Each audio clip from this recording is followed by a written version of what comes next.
What's up, everybody? It's Paul Benvenuti, CEO of Dogface Labs. I want to talk to you today about our Xeno Mining collection. This mining collection was created to provide another source of passive income to the Dogface community of investors. With a projected raise of $25 million over 5 years, 40% of that going back to the Xeno holders, 30% going towards maintenance costs, facility costs, replacement of miners, and the team cost.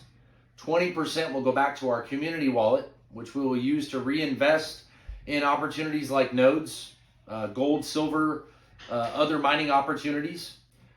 We also will break out 5% of that amount to go back to our Dogface OG holders, recognizing early investors and new investors in the project that believe in the brand and believe in the cause.